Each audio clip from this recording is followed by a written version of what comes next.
The marketplace of Vethara smelled like burnt copper and rain. Kale pressed his back against a vendor stall, scanning the crowd for the exit he'd lost 20 minutes ago. He was 11 years old, alone, and very aware that humans weren't supposed to be in this sector of the station. His father's research badge was still clipped to his jacket, the only reason the gate guards had let him through. Dr. Harlan Mercer, xenobotanist, Human Galactic Exchange Program. Kale had borrowed it without asking. He planned to return it before his father noticed. That plan was already failing. The crowd moved in pulses, dozens of species threading between stalls heaped with bioluminescent food, crystalline tools, fabrics that shifted color in the light. Kale kept his head down. Then, he heard it, a sound that didn't belong to any vendor or passing crowd. Small. Vet. Like something trying very hard not to cry and losing. He found her wedged between two cargo containers at the back of a narrow alley behind the food stalls. She was Velshari. He recognized the species from his father's field guides. 6-limbed, silver-skinned, with 4 amber eyes and a ridge of soft bioluminescent nodules running from temple to shoulder. She looked about his age, which for Velshari meant somewhere between 8 and 12 standard years. One of her lower limbs was bent wrong.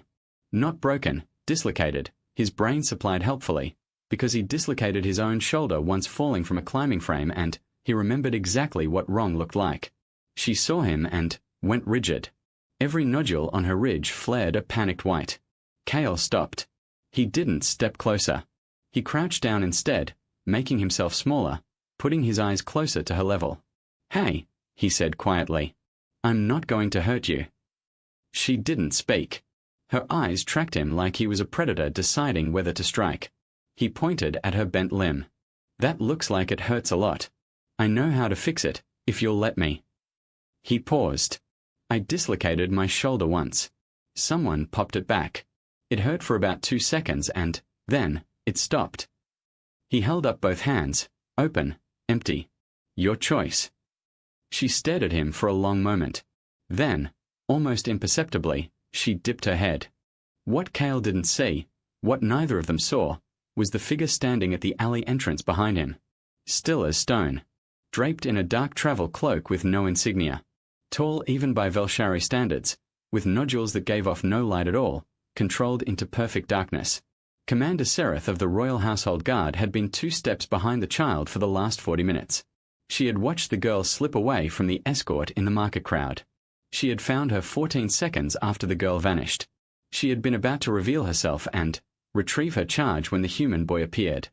Now she waited. Kale moved slowly, narrating everything he did before he did it. "I'm going to touch your arm now, your lower left one. Just to see." He made contact gently, and the girl flinched but held still. He ran his fingers along the joint, found the displacement. Classic anterior. Same as his shoulder. "Okay. I need you to breathe out when I tell you. Can you do that?" The girl blinked twice. He took that as yes. "Breathe out, now." He applied pressure the way the station medic had applied it to him 2 years ago.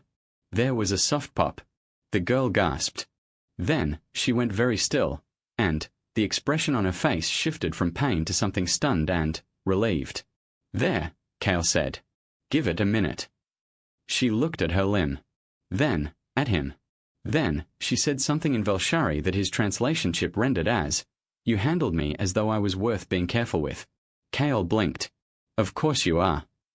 Her nodules shifted color, a slow, warm amber that pulsed from base to tip. He didn't know what it meant. He would later learn it was the Velshari expression for "I see you." Sereth, at the alley entrance, had not moved. She was trained to feel nothing during active duty, to observe, calculate, and act without the interference of emotion.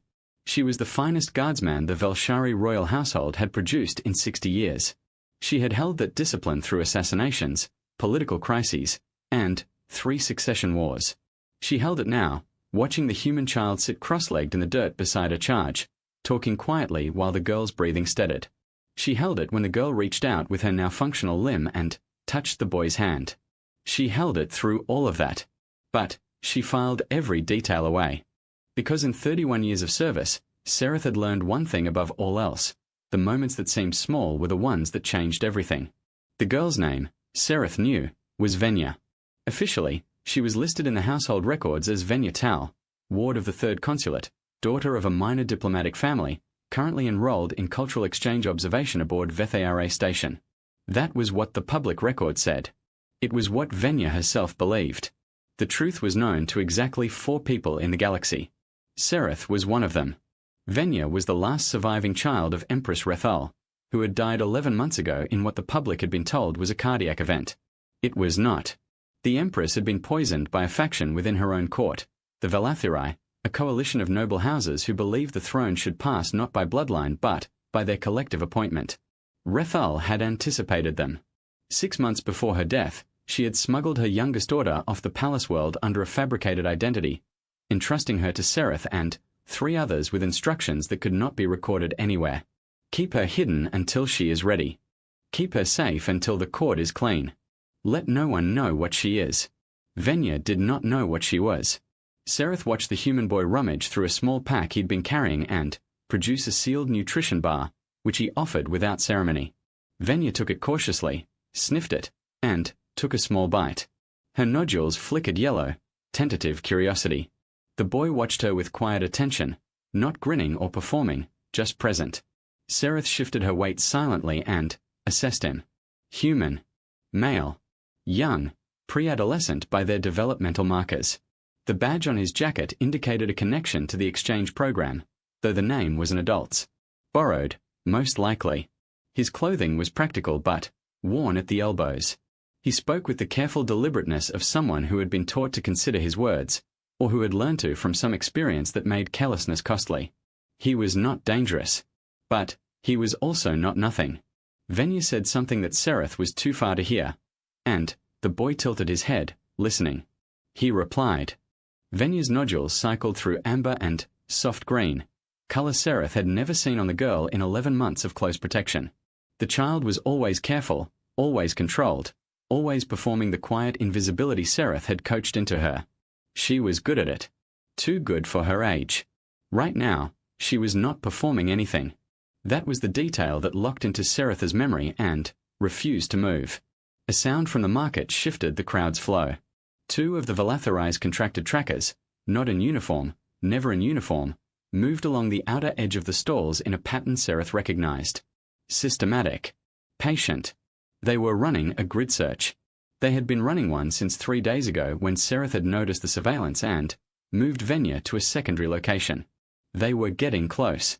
Sereth made a decision in the span of one breath.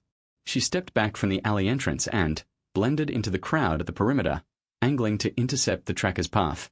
She could not retrieve Venya while the trackers had line of sight on the alley. Any direct movement toward the girl would mark the location. She had to redirect them first, which meant Venya was, for approximately the next 7 minutes, alone. Except she wasn't. Sereth moved, and, while she moved, she kept one eye angled back at the alley gap. The human boy had not left. He was still sitting in the dirt, now apparently teaching Venya something with a small flat stone, some human game that involved balancing the stone on the back of one's hand and flicking it into the air. Venya was attempting this with 2 of her 6 limbs simultaneously, and her nodules were flickering the fast, rhythmic pulse that Sereth had come to recognize as the Velshari equivalent of suppressed laughter.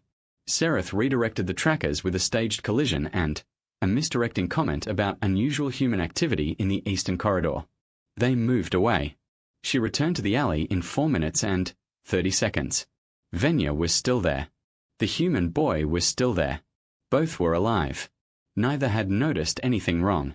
She allowed herself one quiet breath.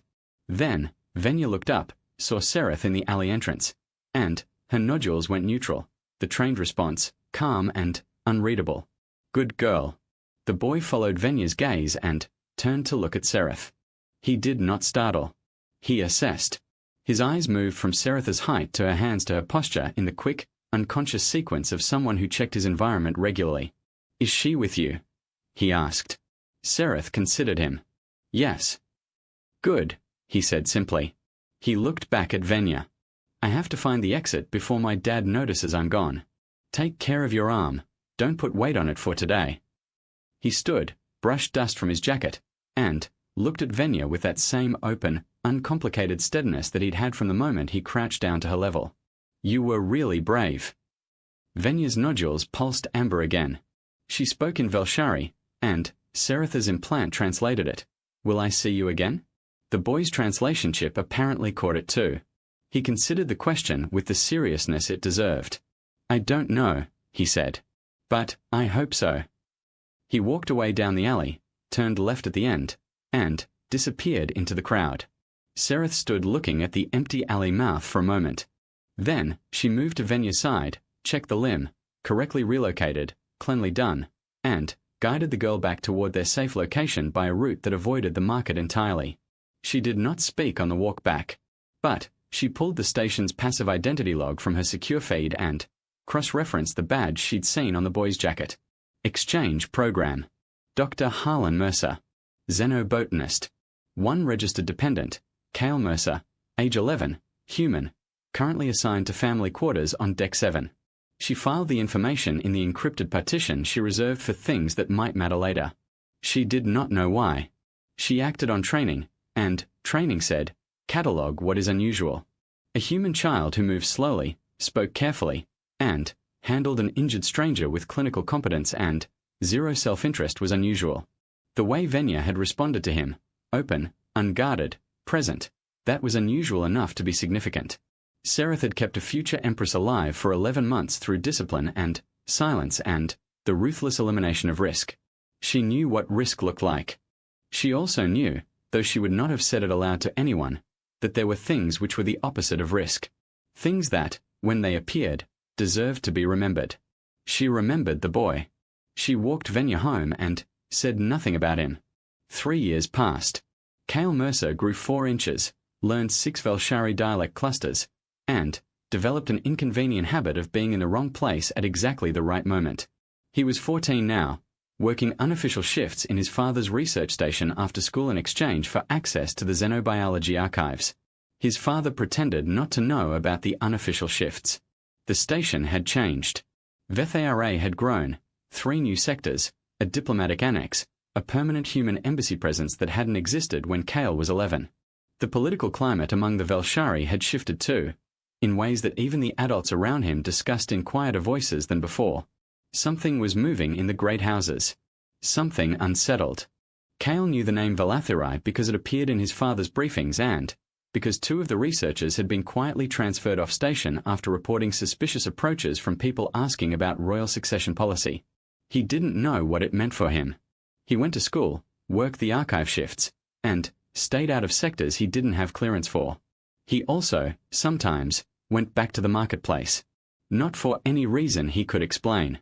The copper and rain smell had become familiar, and familiar things were comforting when everything else felt uncertain. He was there on the morning the Velathiri made their move. It didn't look like anything at first. A disturbance near the diplomatic quarter, crowd surge, some shouting, the kind of noise that usually meant a trade dispute or a political demonstration. Cale had learned to read station sounds. This one was different. Too organized. Too directional.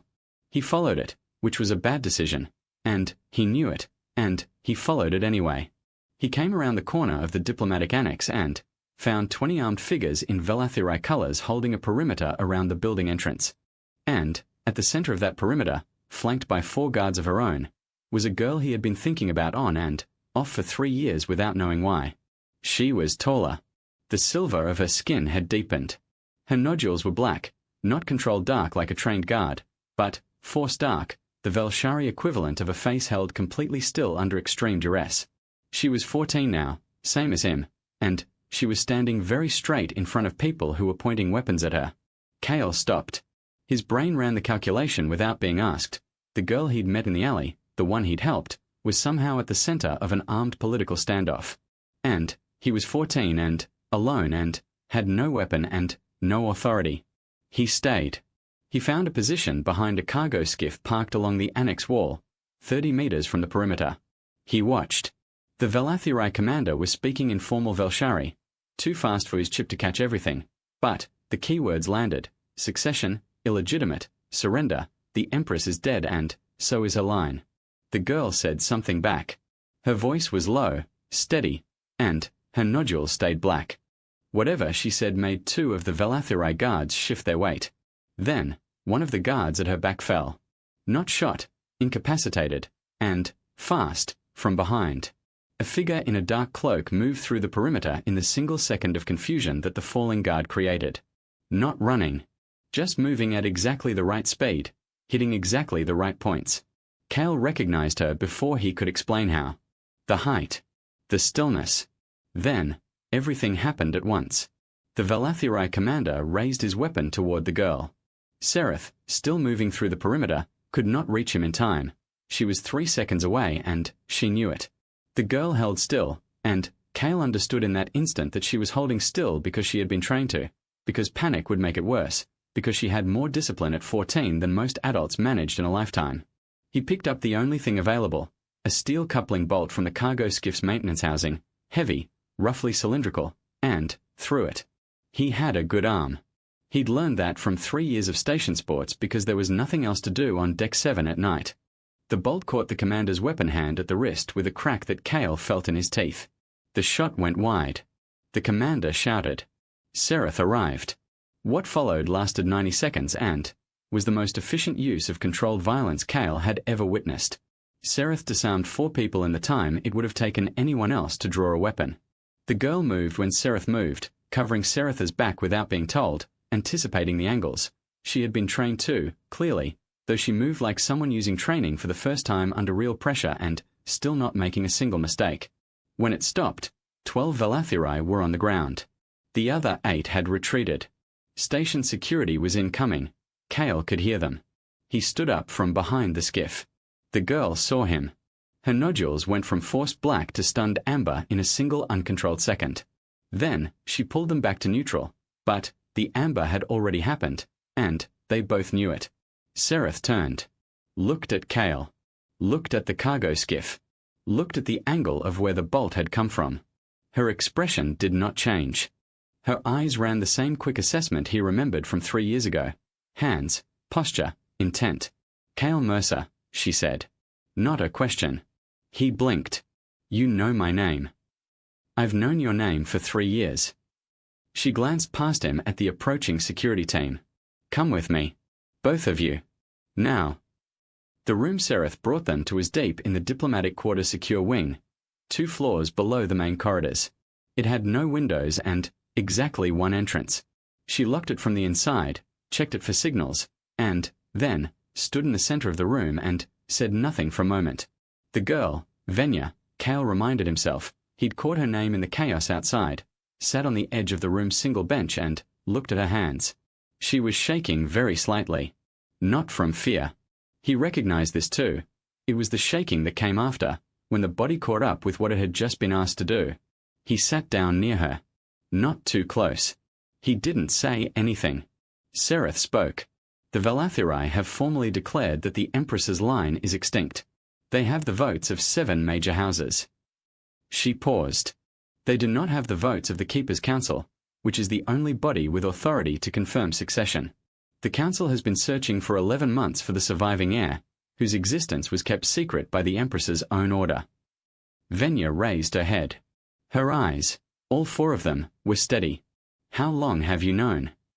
From the beginning, Sereth said. Your mother trusted me to know. I trust no one else. A silence settled in the room. Cale felt the weight of it and understood, in the way he'd always been able to understand things without being told directly, that he was in a room where history was deciding something. He understood also that he was not supposed to be here, that everything about this moment exceeded his years and his authority and his right to witness it. He started to stand. Venya's hand, one of her smaller, upper ones, touched his arm. Not grabbing, just contact. He looked at her. Her nodules shifted, amber, slow and deliberate. I see you. The same color from the alley 3 years ago, when she'd been 8 or 9 and injured and he hadn't known what it meant. He sat back down. Sereth looked at this exchange with the expression of someone watching 2 things they'd observed separately connect into a shape they'd been half expecting. The council convenes in 4 days, she said. Getting Venya there requires passing through 3 systems the Velathirai currently control. They will have every agent they own looking for her. She looked at Cale directly. The exchange program credentials your father carries include a deep cover research ship with civilian registration that does not appear on Velathiri tracking manifests. Kale met her gaze. You've been waiting to use that. I've been hoping not to need it, she said. I'm asking now. He thought about his father, who would lose his position if the ship was used this way. He thought about the Velathiri commander's weapon pointing at Venya's head. He thought about a bolt thrown from 30 meters and the 1 second it had bought. He thought about amber nodules in an alley and a girl who had said you handled me as though I was worth being careful with, as though that had been something remarkable. I'll need to call my dad, he said. Dear. Harlan Mercer did not raise his voice when his son explained the situation. He asked 3 questions, received 3 answers, and, then, was quiet for a long moment on the comm line.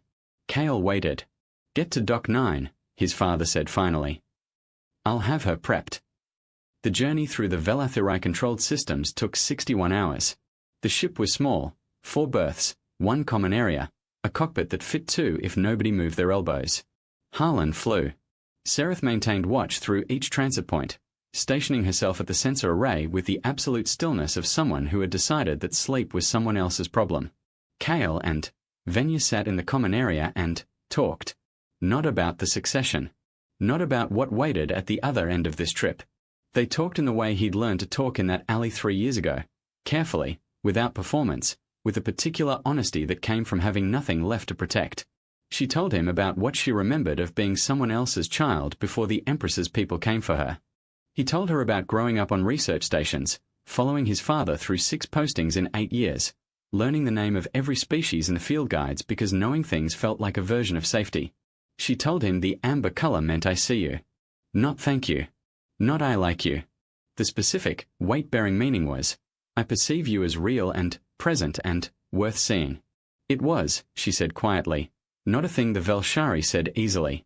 He nodded like that was ordinary. She watched him do it. Her nodules did the thing. On the 3rd day, Sereth came back from the sensor array and stood in the common area entrance. We have a problem, she said. 2 Velathiri intercept ships had appeared at the edge of their transit corridor. Not blocking yet, following, testing, gathering information before they committed to action. Harlan's voice came from the cockpit. I can give them a course deviation that'll buy 20 minutes. After that, they'll have us. Sereth ran the calculation visibly, and Kale could see the moment she found the number she was looking for and didn't like it. 20 minutes was not enough. The nearest council-recognized way station was 35 minutes out. Kale said, what if it wasn't us they were following? Everyone looked at him. The ship's identifier, he said. The research registry. It's still broadcasting my dad's credentials. The Velathiri are tracking the ship, not the passenger. He looked at his father's back through the cockpit entrance. Can we split the transponder signal? Broadcast a secondary ID from a drop beacon. Harlan was quiet for 2 seconds. That's not legal. I know. 3 more seconds. I can do it in 15 minutes. He did it in 12. The drop beacon carried the ship's primary ID on a trajectory toward the way station's outer marker. The intercept ships moved to follow it. The ship, running dark, took a longer arc through the corridor shadow lane. They arrived at the council way station 7 minutes after the intercept ships realized they'd been misdirected. By then, Sereth had already made contact with the council security detail. By then, Venya was standing in a corridor that was not a cargo alley and not a small ship's common room, and people who knew what she was were treating her accordingly. Kale stood at the edge of all of it and watched the pieces come together, the guards taking positions around her, the formal Velshari of the council representatives, the way Venya's nodules held steady and neutral while everything moved around her. Then, she turned and found him with all 4 eyes. The council chamber was 30 meters away. Sereth was at her right shoulder. 12 guards at her back. The beginning of everything. She was actually supposed to be waiting at the end of that corridor. She walked back toward him. Sereth watched this without expression. Venya stopped in front of him. Closer than was necessary, closer than diplomacy required. She looked at him the way she had in the alley, when he'd crouched down and made himself small and spoken carefully, and she had been deciding whether to trust him. She said something in Velshari. Her translation chip stayed off. She said it to him directly, in her language, and waited. His chip caught it. You have seen me 5 times, in 5 impossible places, and every time you stayed. He didn't know what to say to that. He said what was true. I wasn't going to leave. Her nodules went amber, but not the slow, warm pulse she'd given him in the alley, or the deliberate choice she'd made on the ship. This was the full-body version, every nodule from temple to shoulder and, then, further, cascading amber light that she made no attempt to control, standing in a council corridor surrounded by guards and representatives with her whole self visible. Sereth, to Kale's right, made a sound. Not a word. Just a breath, released after a very long hold. Venya turned back toward the chamber. She walked. Kale watched her go, watched the way she moved into the light of the corridor's main passage, watched the council guards fall in around her, watched the doors open and the vast, formal interior of the chamber receive her. The doors closed. Sereth stood beside him. Neither of them spoke for a moment.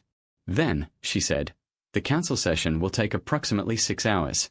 After that, there will be a public confirmation. She paused. The Empress's heir will require a formal liaison to the Human Galactic Exchange Program. The position does not yet exist. Another pause, precise as everything she did. It will need to be created.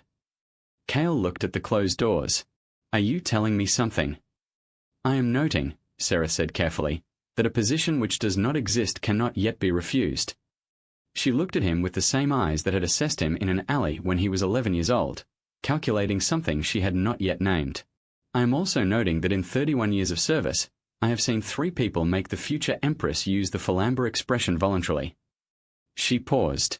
2 of them were her parents. The chamber doors were solid and still. Behind them, a girl who had been someone else for 3 years was becoming what she actually was. The corridor was quiet. Kale's heart was doing something complicated. He thought about a bolt thrown at 30 meters. An arm relocated in an alley. A nutrition bar offered without ceremony. 5 meetings in impossible places. A color that meant I see you, worn without control in front of the people who would watch everything she did for the rest of her life. He thought about a position that didn't exist yet and, therefore, couldn't be refused. 6 hours, he said. 6 hours, Sereth confirmed. He sat down on the corridor bench to wait. It was, he thought, probably the most important thing he'd ever done. Just staying, just being present, just being someone who didn't leave. It had always been the easiest thing, which made him think maybe he'd been practicing for this his whole life without knowing what he was practicing for. The doors stayed closed. The amber light behind his eyes stayed warm. Outside, in whatever passed for sky on a councilway station, something was becoming true that had been true for 3 years already, working its way up through the dark toward the surface. He waited for it to arrive.